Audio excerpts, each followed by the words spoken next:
오늘도 말씀의 자리를 사모하며 나오신 한 분 한 분을 주님의 이름으로 축복합니다. 오늘부터는 로마서를 읽게 됩니다. 제 개인적으로는 로마서가 참 귀한 성경 중 하나입니다. 마음이 무너지고 힘들 때 저는 로마서를 큰 소리로 읽고 또 읽으며 회복을 얻을 때가 많습니다.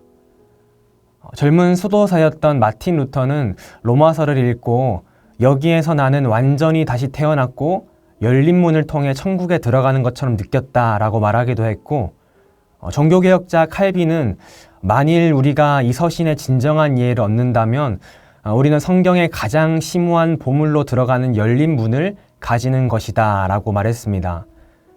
이렇듯 로마서는 복음의 정수가 담긴 보물과 같은 책이죠. 로마서는 우리가 잘 알듯 사도 바울이 쓴 서신서 중 가장 길고 굉장히 체계적인 책입니다. 우선 바울 서신에서 공통적으로 발견되는 구성 요소들이 있는데요. 서두 부분, 감사단락, 본론 부분, 맺은말 부분이 나온다는 것입니다.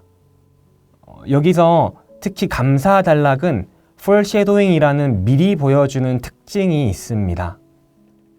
예를 들어 감사단락에 사랑이라는 키워드가 있으면 본론에서도 사랑과 관련된 내용이 주로 나옵니다. 오늘 우리가 읽을 통독의 부분인 로마서 1장, 2장에서도 감사단락이 나오는데요. 그 중에서 1장 8절부터 17절까지를 감사단락으로 구분할 수 있습니다.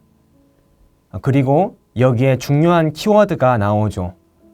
바로 복음이라는 것입니다.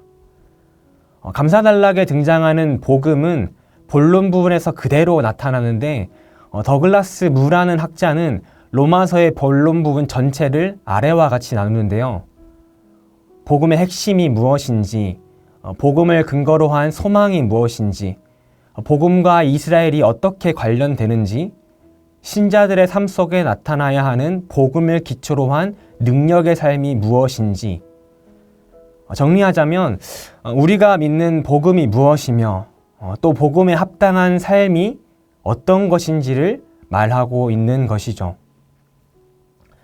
특히 오늘 읽을 로마서 1장, 2장에서는 로마서의 핵심이라고 할 수 있는 구절이 나타납니다.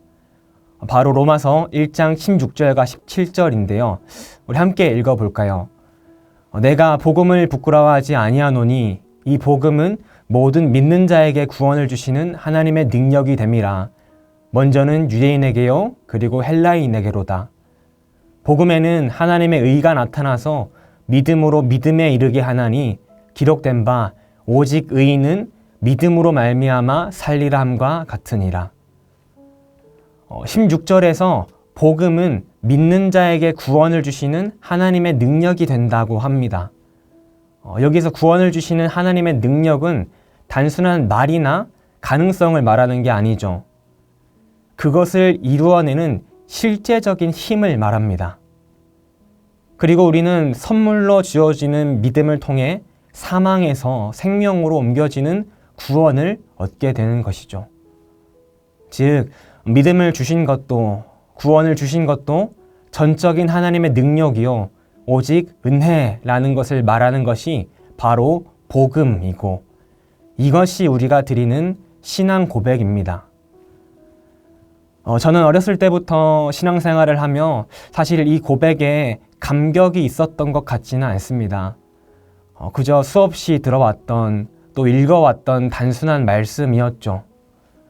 그런데 내가 하나님 앞에서 얼마나 부족한 사람인지를 알면 알게 될수록 정말 내 안에 선한 것이 하나도 없는 사람인 것을 느끼면 느낄수록 부어주시는 하나님의 은혜가 너무 감격스럽습니다.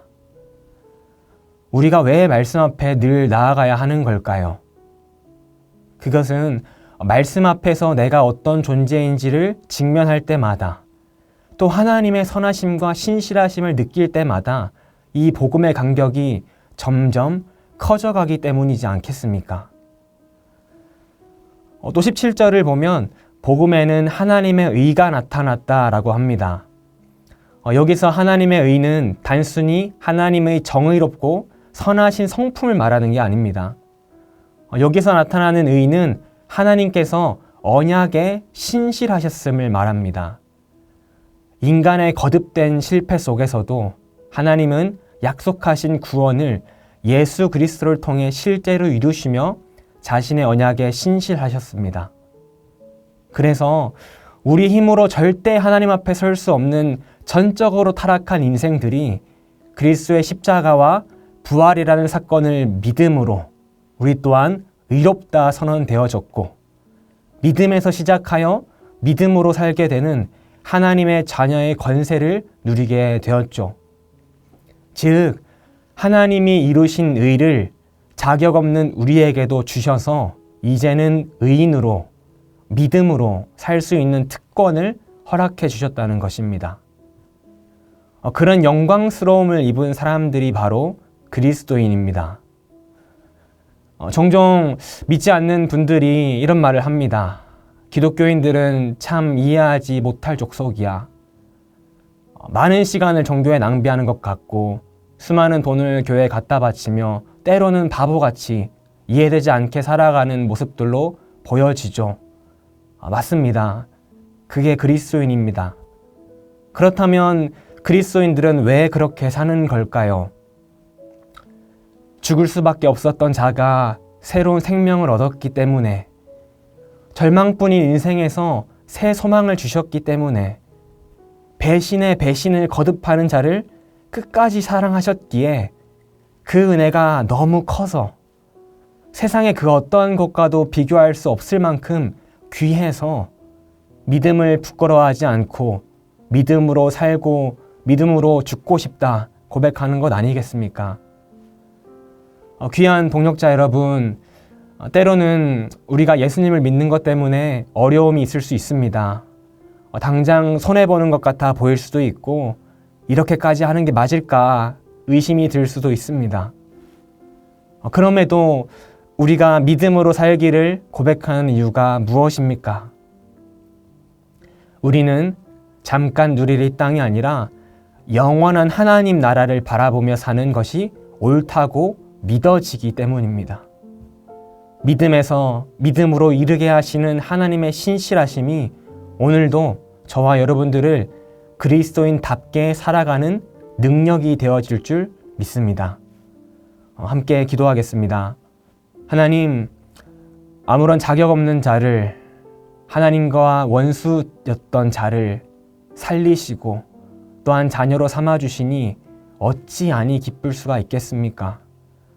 오늘도 이 복음의 감격이 다시 불같이 일어나 하나님 나라를 향해 걸어가는 인생이 되어지길 원합니다. 주님, 너무 감사합니다. 전심으로 사랑합니다. 예수님의 이름으로 기도드립니다. 아멘.